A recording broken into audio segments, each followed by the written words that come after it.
수문 앞 광장에서라는 제목으로 하나님의 말씀 증거하도록 하겠습니다. 방금 저와 여러분들이 읽은 이 느헤미야 8장에서는요, 사실 8장부터 10장에 걸쳐서는 이스라엘의 부흥을, 이스라엘이 놀라운 부흥을 경험했던 그 이야기가 소개되어지고 있습니다.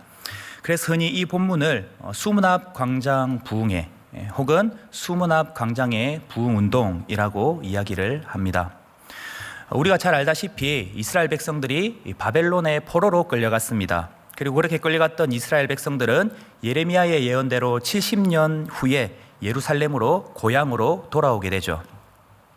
총 3번에 걸쳐서 이스라엘 백성들이 고향 예루살렘으로 돌아오게 되는데 1차는 스룹바벨과 예수아를 중심으로, 그리고 2차는 에스라를 중심으로, 3차는 느헤미야를 중심으로 돌아오게 됩니다. 자, 그렇게 이스라엘 백성들이 바벨론의 포로로 잡혀 있다가 고향인 예루살렘으로 돌아옵니다. 자, 그리고 그렇게 예루살렘으로 돌아오게 된 이스라엘 백성들은 무슨 일을 합니까? 자, 우리가 잘 알고 있죠. 1차 때는 대적 사마리아인들의 방해에도 불구하고 성전을 재건하고요. 2차 때는 종교개혁과 함께 신앙의 순수성을 회복하는 데에 힘을 쓰고요. 그리고 3차 때는 무려 52일 만에 기적처럼 성벽을 재건합니다. 1차 때는 성전을 재건하고 2차 때는 종교개혁을 하고요. 3차 때는 성벽을 재건합니다. 그리고 오늘 방금 우리가 읽은 이 본문의 위치는 이 3차 포로기한 이후입니다.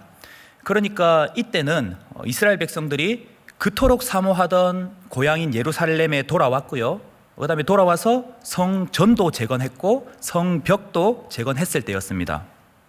자, 어떻게 보면은 더 이상 바랄 것도 없는, 다 이루었다고 이야기할 수 있는 그런 때라고 할 수 있겠습니다. 그런데 정말 그랬을까요? 다 이루었다고 할 정도로 그들의 마음이 홀가분했을까요? 아니죠. 오히려 그들의 마음에는 눌림이 있었고 그들의 마음 가운데에는 어려움이 있었습니다. 왜입니까? 아직까지 주변 강대국으로부터 계속해서 억압을 받고 있었고 이웃나라 사람들에게 계속해서 비난과 억압을 받고 있었습니다. 그리고 이런 이스라엘의 이런 상황과 오늘날을 살아가는 저와 여러분들의 상황이 비슷하다고 생각이 되어지는데요. 이 코로나19라고 하는 사상 초유의 어려움을 겪고 있으면서도 또 교회를 향한 비난과 손가락질까지 저희가 지금 받고 있습니다. 심지어 교회가 교회를 비난하기까지 하는 그런 상황 속에서 저와 여러분들이 지금 신앙생활을 하고 있다는 것입니다. 코로나19 자체만으로도 너무 힘든데 학생들이든 아니면 취준생이든 직장인이든 아니면 자영업자든 누구 하나 할 것 없이 모두가 코로나19 때문에 어려움을 겪고 있고 코로나19 자체만으로도 너무 힘들고 어려운데 계속되는 이 교회의 실수와 또 유사 기독교의 어이없는 행동들로 인해서 영적으로 버티기가 굉장히 어려운 시대를 저와 여러분들이 지금 살아가고 있다는 것입니다. 솔직히 말씀을 드리면 목사인 저도 카페나 식당 같은 데 가서 지인이든 누구든 저한테 목사님 혹은 전 목사라고 부르면 좀 그렇게 부르지 말았으면 좋겠고 좀 안 그랬어 그냥 전 대리님, 전 팀장님 이렇게 불러줬으면 좋겠고 하는 그런 마음이 들 때가 요즘에 참 많습니다. 그렇다고 오해하지 마십시오. 제가 이 거룩한 목사 직분이 부끄러워서가 아닙니다. 교회가 세상에 너무 미안해서, 교회가 세상에 너무 죄송해서 그런 마음이 들 때가 있습니다. 자, 그런데 여러분, 이 오늘 본문에서 이스라엘 백성들은 어려움을 겪고 있는 중에 수문 앞 광장에서 놀라운 부흥을 경험하게 됩니다. 자, 이 놀라운 부흥을 경험하게 되면서 그 어려운 상황을 버텨내고 이겨낼 수 있는 힘을 공급받게 됩니다. 영적으로 더욱더 단단해진다는 거예요. 저와 여러분들도 오늘 본문이 주는 이 메시지를 교훈 삼아 살아갈 때에 어떤 상황 속에서도 어떤 어려움 속에서도 버텨내고 견뎌내고 이겨내고 오히려 그 어려운 상황 속에서도 하나님의 영광을 드러내는 인생들로, 오히려 그 어려운 상황 속에서도 하나님을 영화롭게 하는 데에 부족함이 없는 인생들로 쓰임받게 될 줄로 믿습니다. 자, 본문을 한번 살펴보도록 하겠습니다. 8장 1절을 제가 한번 읽어보겠습니다. 이스라엘 자손이 자기들의 성읍에 거주하였더니 일곱째 달에 이르러 모든 백성이 일제히 수문 앞 광장에 모여 학사 에스라에게 여호와께서 이스라엘에게 명령하신 모세의 율법책을 가져오기를 청하매. 수문 앞 광장의 부흥회가, 이 부흥운동이 시작되는 장면입니다. 그런데 참 희한하죠. 이 에스라가 이스라엘 백성들에게 모이라고 강하게 권면을 한다든지, 아니면 부흥회가 있을 예정이니 사모하는 사람들은 다 모이세요, 이래저래 홍보를 한다든지 그렇게 한 것이 아니라는 거예요. 백성들이 자발적으로, 백성들의 스스로의 요청으로부터 이 부흥운동이 시작이 되고 있다는 것입니다.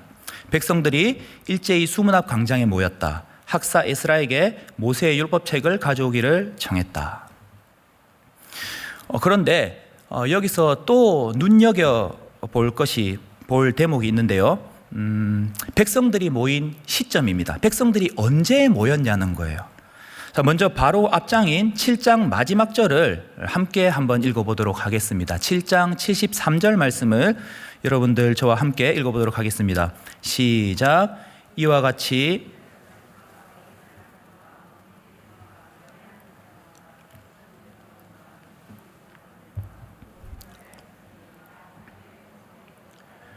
온 이스라엘 자손이 어디에 거주했다고요? 다 자기들의 성읍에 거주했다. 자, 불과 바로 앞절인 이 7장 73절에서는 성벽이 재건되고 난 후에 이스라엘 백성들이 다 각자 자기 성읍으로 돌아갔다라고 이야기하고 있습니다. 계산을 해보면 성벽이 재건되었을 때가 BC 444년 6월 25일이거든요. 그런데 이 백성들이 언제 다시 모였다고요? 8장 1절에 보면 일곱째 달에 이르러 7월 1일을 지금 이야기하고 있는 겁니다. 자, 그러니까 6월 25일에 성벽이 재건이 됐고요. 그 다음에 7월 1일에 백성들이 다시 모였습니다. 자, 성벽 완공 후에 각자의 성읍으로 돌아간 지 불과 5일, 6일 이 정도 지나고 나서 이스라엘 백성들이 다시 수문 앞 광장에 모였다는 거예요. 자, 그런데 그들이 돌아갔던 각자의 성읍이 예루살렘에서 몇 분 아니면 몇 시간 적당히 걸으면 닿을 수 있는 그런 거리였을까요? 아니죠. 보통 성읍과 성읍의 거리가 그렇게 가깝지 않았었고 교통수단이 발달되지도 않았을 때였습니다. 자, 이 말은 적어도 하루 이틀 전에는 출발을 해야 예루살렘에 도착할 수 있다라는 그런 말이 되겠죠. 자, 그러니까 예루살렘에서 하루 이틀을 걸려서 집으로 돌아갔고 집에서 아주 잠깐 쉰 다음에 다시 하루 이틀을 걸려서 예루살렘으로 모였다는 거예요. 엄청난 열심이었다고 할 수 있겠죠. 그리고 그들이 빈손으로 모였을까요? 며칠 동안 이렇게 부흥회를 해야 되는데 아무것도 없이 그냥 빈손으로 이들이 모였을까요? 아니죠. 양손 가득히 짐을 들고 그들이 왔을 겁니다. 그리고 그들이 일제히 모였다고 했는데요. 여기서 일제히에 해당하는 케이시 에하드라는 말은 한 사람 같이라는 그런 뜻을 가지고 있습니다. 자, 그러니까 이스라엘 백성들이 지금 일사불란하게 한 사람 같이 한 마음으로 모였다는 거예요. 그런 다음에 무엇을 요청했다고요? 에스라에게 율법책을 가져와 달라고 요청을 하고 있습니다. 자, 여러분, 이렇게 수문 앞 광장의 부흥회는 누구의 강요 때문도 아니고 누구의 독려 때문도 아니고 백성들이 자발적으로 모이면서 시작이 되었습니다. 그리고 백성들이 한 마음으로 동참한 그 열심 위에 하나님의 은혜가 더해지자 강력한 부흥의 역사가 나타날 수가 있었다는 겁니다. 제가 청년 사역을 하면서 많이 느끼는 건데요. 청년들 안에서 자발적으로 모이고 자발적으로 만들어내는 그런 사역에 많은 은혜가 있었습니다. 예를 들어서 저희 교회가 금요일마다 금요 기도회를 하잖아요. 그러면 저는 이제 목요일부터 금요일까지 우리 청년들에게 금요 기도회에 대한 공지를 합니다. 함께 모여서 예배하고 기도하자. 마무리할 때 얼굴 보고 또 인사 나누고 기도하고 우리 주말을 또 이렇게 맞이하자. 이렇게 광고를 합니다. 그런데 제가 이렇게 열심히 매주 빠짐없이 공지를 하는데도 불구하고 우리 청년들이 반응이 있을까요? 없을까요? 특별한 움직임이나 반응들이 잘 없습니다. 제가 모이자고 해서 그런 것 같기도 하고요. 저도 그랬었던 것 같아요. 목사님이 이야기하면 그냥 이유 없이 잔소리 같이 들릴 때가 있어요. 그냥 잔소리 같아요. 그래서 청년들이 제가 열심히 공지를 하지만 반응이 크게 없습니다. 그런데 이 금요 기도회를 사모하는 몇 명의 이 청년들이 금요일 저녁에 떡볶이 먹자 해서 떡볶이 모임을 만들고, 그렇게 떡볶이 모임에 좀 속된 표현으로 낚였다고 하죠. 떡볶이 모임에 처음 나오게 된 청년들이 자의 반 타의 반으로 떡볶이 먹고 난 다음에 금요 기도회에 끌려오기도 하고 하여튼 자발적으로 오기도 하고 어쨌든 금요 기도회에 나오게 되고, 거기서 또 재미와 은혜를 경험한 우리 청년들이 또 다른 청년들을 떡볶이 모임에 전도하게 되고, 그렇게 모임이 부흥해서 예배 자리에 많이들 나오게 되는 것들을 경험했습니다.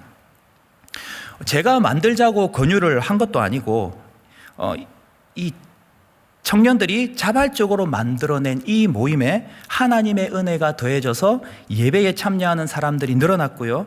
그 그룹의 분위기가 우리 공동체에 긍정적인 영향으로 흘러 들어가서 요즘에도 보면은 금요 예배에 우리 많은 청년들이 참여하고 있고, 금요 예배뿐만이 아니라 그 분위기가 진예배에 그리고 대예배까지 이어져서 코로나임에도 불구하고 우리 청년들이 의지를 가지고 하나님을 사랑하고 말씀을 사모하는 마음을 가지고 예배 자리에 열심히 참여하고 있는 것을 볼 수가 있습니다. 하필 또 오늘 우리 떡볶이 모임에 부흥의 주역들이 와서 또 예배를 드리고 있네요. 오는 줄 알고 이 준비한 그 멘트가 아닌데 어쨌든 고맙습니다.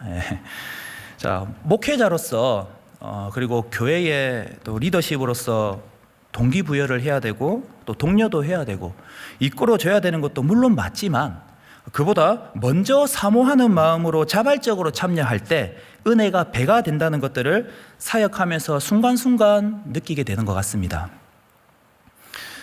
여러분, 코로나라고 하는 이 힘들고 어려운 시대를 통과하고 있는 저와 여러분들이 가슴에 새겨야 할 대목이지 않을까 생각을 해봅니다. 방역 수칙을 어겨가면서 무리해서 모이자는 것이 아니라 온 오프라인이 병행되고 있는 이런 상황 속에서 하나님께 드릴 수 있는 가장 적극적인 태도로 예배하고 참여하는 3일의 모든 성도님들이 되었으면 좋겠습니다. 자, 그리고 그렇게 수문 앞 광장에 모인 이스라엘 백성들이 무엇을 했습니까? 자, 앞에 말씀드린 대로 에스라에게 율법책을 가져와 달라고 요청을 했습니다. 그리고 요청대로 에스라가 율법책을 가지고 와서 낭독합니다. 다른 것이 아닌 오직 말씀에만 온전히 집중하는 그런 시간을 가집니다. 몇 시간 동안이요? 무려 6시간 동안 꿈쩍도 하지 않고 사모하는 마음으로 선포되어지는 하나님의 말씀에 귀를 기울입니다. 6시간 동안 꿈쩍하지 않았다. 어떤 분위기였을지 상상이 안 되고, 저한테 그렇게 하라고 하면 저는 솔직히 자신이 없습니다. 자, 보십시오. 본문 3절에 보면 뭇 백성이 그 율법책에 귀를 기울였다라고 기록되어져 있죠. 자, 여기서 기울였다로 번역하고 있는 엘이라고 하는 단어는 동사가 아니라 무엇 위에라는 뜻을 가지고 있는 전치사입니다. 그리고 이 원문에서는 이 뭇 백성이 그 율법책에 귀를 기울였다, 이 대목의 주어가 뭇 백성이 아니라 귀입니다. 뭇 백성이 그 율법책에 귀를 기울였다, 이 문장의 주어가 원문에서는 뭇 백성이 아니라 귀라는 거예요. 자, 이게 무엇을 뜻하는 겁니까? 이 문장의 동사를 생략함과 동시에 귀를 부각시켰습니다. 자, 그러면서 마치 모든 백성의 귀가 그 율법책에 달라붙어 있었던 것처럼, 당시 모든 백성이 얼마나 말씀에 집중하고 경청을 했는지를 소개해주고 있는 대목이라는 거예요. 모든 백성들의 귀가 율법책에 달라붙어 있었다. 요즘 표현으로 하면은 다른 어떤 것에 마음을 1도 빼앗기지 않았다. 흐트러짐 없이 6시간을 겸손하게 하나님의 말씀에만 집중을 했다는 것입니다. 상상이 되십니까?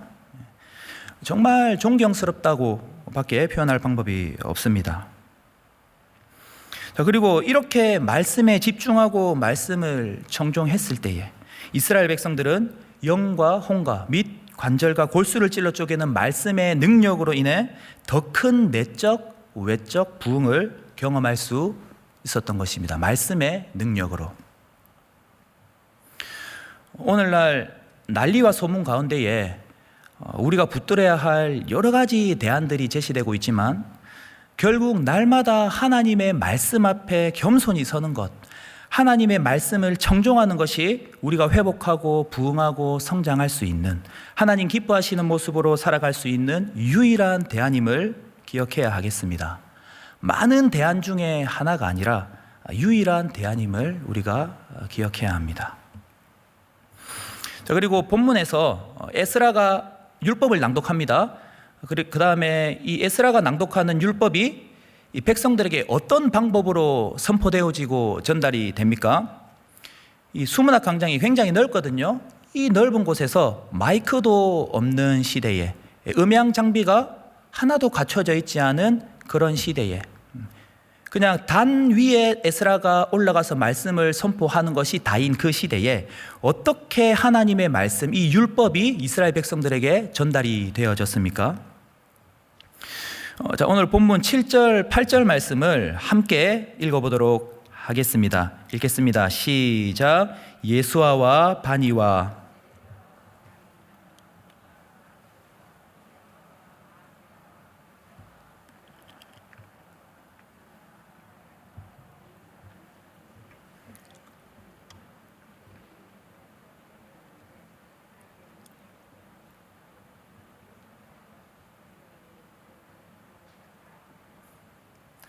아멘. 에스라가 율법을 낭독하고 레위 사람들이 백성들 근처에서 율법을 해석해서 깨닫게 해주었다고 기록되어져 있습니다. 자, 그런데 여기서 해석했다는 말은 다양하게 이해가 될 수 있어요. 자, 에스라가 이 히브리어로 된 율법을 낭독하면 이 레위인들이 당시 사람들이 주로 사용했던 아람어로, 그러니까 통역을 해서 전달을 했을 것이다, 이런 내용으로도 이해가 될 수 있고요. 아니면 에스라가 선포하고 낭독한 내용을 레위인들이 중간중간에서 백성들의 곁에서 더 구체적으로 더 자세하게 풀어서 설명을 해주었다, 이런 의미 등으로도 해석할 수가 있습니다. 통역을 해줬을 것이다, 아니면 해석을 해줬을 것이다, 이런 다양한 주장들이 있습니다. 자, 여러 가지 해석들이 있는데 이 여러 가지 해석들 중에서 어떤 것이 맞다고 결론을 내릴 수는 없습니다.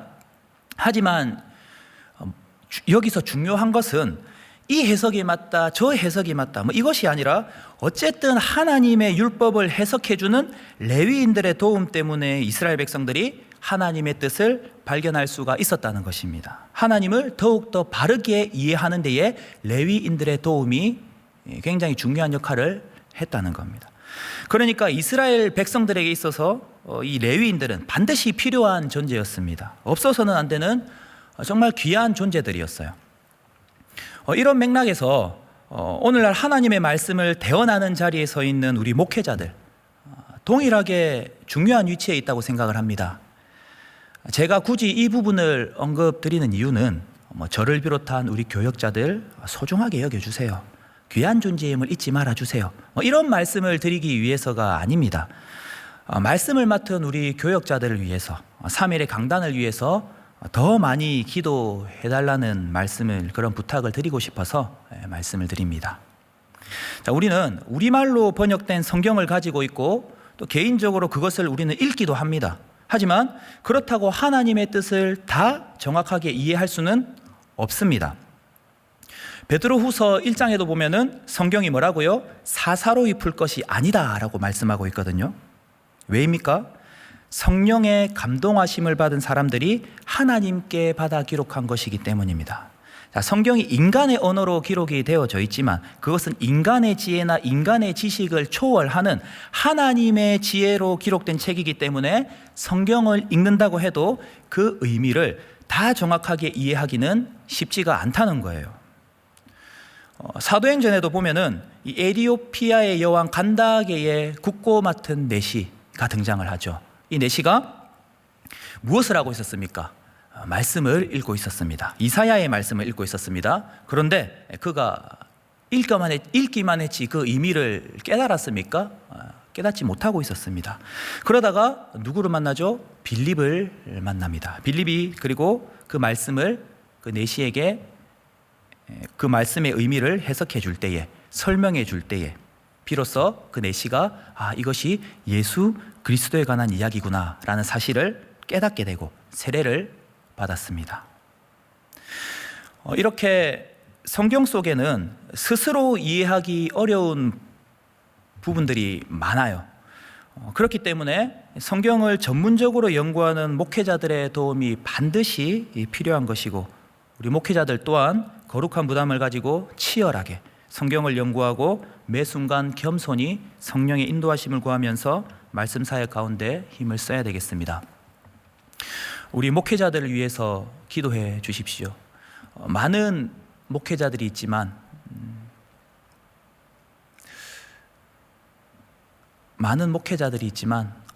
정말로 그 가운데에 참 넘어지는 목회자들도 많이 있는 시대를 저희가 살아가고 있죠. 많은 신학생들이 있지만 정말 하나님의 부르심에 순종해서 나온 신학생들도 있고 그렇지 못한 신학생들도 있는 시대를 우리가 살아가고 있습니다. 어쨌든 우리 목회자들을 위해서 더 많은 기도를 부탁드리고요. 우리 목회자들을 통해서 선포되어지는 말씀을 통해서 정말 생명이 살아나는 그런 역사가 나타나게 해달라고 간절히 기도를 해주시면 감사하겠습니다. 그 기도는 타인을 위한 기도이면서도 내 영혼의 유익을 위한 기도임을, 우리 공동체를 위한 기도임을 꼭 기억해 주시기를 부탁드립니다. 그리고 이어지는 9절 말씀 한번 보시겠습니다. 9절 말씀에서 율법의 말씀을 들은 이스라엘 백성들은 어떤 반응을 보이게 되나요? 자, 9절 말씀 제가 한번 읽어보겠습니다. 백성이 율법의 말씀을 듣고 다 우는지라. 총독 느헤미야와 제사장 겸 학사 에스라와 백성을 가르치는 레위 사람들이 모든 백성에게 이르기를 오늘은 너희 하나님 여호와의 성일이니 슬퍼하지 말며 울지 말라 하고. 지금 백성들이 율법의 말씀을, 하나님의 말씀을 듣고 다 울었습니다. 이스라엘 백성들이 왜 울었을까요? 기뻐서 울었을까요? 아니면 슬퍼서 울었을까요? 그들은 찔림으로 인해서 울었습니다. 찔림으로. 이스라엘 백성들은 율법이 요구하고 있는 것으로부터 자신들이 너무나도 멀리 떨어져 있었다는 것을 깨닫게 되고 그 찔림으로 인해서 울었습니다. 하나님의 말씀을 듣고 보니 정말 내가 그 하나님의 말씀대로 살고 있지 않았구나. 내가 정말 하나님이 요구하시는 그런 삶으로부터 너무 멀리 떨어진 그런 인생으로 내가 살아가고 있었구나라는 것을 깨닫게 되고 그 찔림으로 인해서 지금 울었습니다.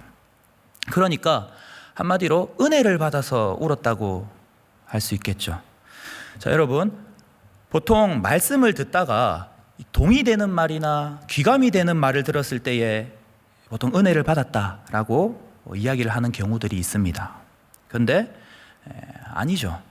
저는 은혜를 받았다는 말에, 이 말에는 찔림의 의미가 담겨져 있다고 생각을 합니다. 말씀을 듣고 하나님 앞에서 정말 많이 부끄럽고 찔림이 있을 때에 하나님은 어떤 분이시고 그 하나님이 나를 위해서 어떤 일을 행하셨으며 그 하나님께 나는 어떤 은혜를 입은 자인지를 확인하게 될 때, 정말 먼지 같은 나를 하나님께서 얼마나 사랑하시는지를 확인하게 될 때 너무 감사하면서도 죄송하고 너무 부끄러우면서도 기쁘고 행복하고 감격스럽고, 이때가 은혜 받은 때라고 할 수 있겠습니다. 성경이 다른 사람 이야기하는 것이 아니라 내 이야기를 한다고 알게 되고 깨닫게 될 때에, 성경을 한 문장으로 요약하면 형주야 사랑한다, 이런 것들을 깨닫게 될 때에 이때가 은혜 받은 때라고 할 수 있겠습니다. 그러니까 지금 이스라엘 백성들은 하나님의 말씀을 듣고 자신이 그 말씀의 요구로부터 얼마나 멀리 떨어져 있었는지를 확인하게 되면서 눈물이 났고요. 또 그렇게 죄의 종노릇을 하고 있었던 존재였음에도 불구하고 붙들어 주시고 사랑해 주시고 인도해 주신 그 하나님의 은혜와 사랑에 감사하고, 그렇게 내적으로 외적으로 큰 부흥을 경험하게 된 것입니다. 그리고 그렇게 은혜를 받은 곳에서 그치지 않고 8장 다음 장인 9장에 와서는 이스라엘 백성들이 금식하며 굵은 베옷을 입고 흙먼지를 뒤집어 쓴 채 참회의 예배를 드렸다고 기록되어져 있습니다. 하루에 4분의 1 동안은 율법책을 읽었고 또 하루에 4분의 1 동안은 죄를 자백하면서 여호와 하나님께 경배를 올려드렸습니다. 그리고 9장 다음 10장에 보시면 그 부흥운동이 또 계속 연결이 되어서 이스라엘 백성들이 율법을 따라 살겠다는 맹세를 하게 됩니다. 그러니까 이스라엘 백성들은 신앙의 회복과 함께 죄악에서 떠나겠다 하는 맹세하는 단계까지 지금 이르게 된 것입니다. 자, 그들이 어떤 맹세를 했습니까? 이방인과는 혼인하지 않겠습니다. 안식일과 성일에는 물건을 사고 파는 행위를 하지 않겠습니다. 안식년마다 땅을 쉬게 하겠습니다. 하나님께 제사하고 하나님을 예배하겠습니다. 이런 맹세를 이스라엘 백성들이 10장에서 하고 있습니다. 여러분, 이렇게 하나님께서 기뻐하시지 않는 일들을 이스라엘 백성들이 끊어내고 정리했습니다. 부흥의 열매를 맺기 위해서 삶의 현장에 순종의 발걸음을 지금 내딛고 있는 장면입니다. 여러분, 코로나19라고 하는 힘든 터널을 지나고 있는 우리는 이 느헤미야에 나타난 놀라운 부흥운동이 어디서부터 시작되었는지를 기억해야 됩니다.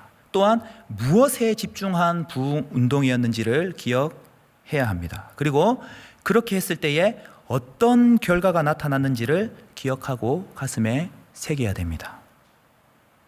수문앞 광장 부흥운동은 백성들의 자발적인 모임으로 시작이 되었습니다. 각자의 성읍에서 예루살렘으로 일제히 한 마음으로 일사불란하게 모였고 율법을 가져와 달라고, 하나님이 어떤 분이시며 그 하나님이 우리에게 무엇을 요구하시는지를 알려달라고 요청하고 부탁을 했습니다. 자발적으로. 그리고 그렇게 백성들의 자발적인 모임으로 시작된 부흥운동에 좌우의 날선 어떤 것보다도 예리한 하나님의 말씀의 능력으로 큰 은혜가 더해졌고, 그로 인해 어려운 시기를 지나고 있었지만 그럼에도 불구하고 버텨내고 이겨내고 견뎌낼 수 있는 하늘의 힘과 능력을 그들이 공급받을 수가 있었던 것입니다. 사랑하는 여러분, 우리 3.1교회가 수문앞 광장과 같은 그런 교회가 되어야 됩니다. 모든 성도님들이 예배와 선교와 모든 사역에 자발적으로 적극적으로 사모하는 마음으로 참여하고, 무엇보다 담임 목사님을 비롯한 모든 목회자들을 통해서 바른 말씀이 선포되어져야 합니다. 그리고 말씀을 듣고 은혜 받은 대로 우리는 삶의 현장에 순종의 발걸음을 내딛어야 합니다. 너무 뻔한 이야기죠. 너무 뻔한 이야기이고 평생 신앙생활을 하면서 귀가 아프도록 들은 이야기지만, 다시 한번 그 본질을 기억하고 더욱더 간절하고 절실한 마음으로 붙들어야 할 시대를 지금 저와 여러분들이 살아가고 있다는 것입니다. 부흥과 회복, 성장, 성숙, 이런 단어는 오늘날을 살아가는 우리와는 거리가 먼 단어가 아닙니다. 현재 상황이 녹록하지 않고 어려움이 가득한 건 사실이지만 성경 시대에도 위기는 있었고 핍박과 어려움은 가득했습니다. 하여 이럴 때일수록 성경의 이 교훈에 발을 맞춰서 걸어간다면 저와 여러분들에게도 하늘로부터 동일한 은혜가 부어지고 경험되어질 줄로 믿습니다. 여러분, 코로나19로 인해서 소극적으로 신앙생활 하는 것이 아니라 우리 담임 목사님 말씀하시는 것처럼, 자주 말씀하시는 것처럼 하던 대로 신앙생활을 해야 될 때입니다. 아니, 보다 더 사모하는 마음으로 적극적으로 신앙생활을 해야 될 때입니다. 수동적이고 소극적인 신앙생활에서 벗어나 적극적이고 능동적인 신앙생활을 영위해 나가는 저와 여러분들이 되기를, 어려운 순간들을 말씀의 능력으로 굳건하게 이겨내는 저와 여러분들이 되기를 주 안에서 간절히 바라고 소망합니다. 함께 주가 일하시네 찬양하신 다음에 기도하도록 하겠습니다.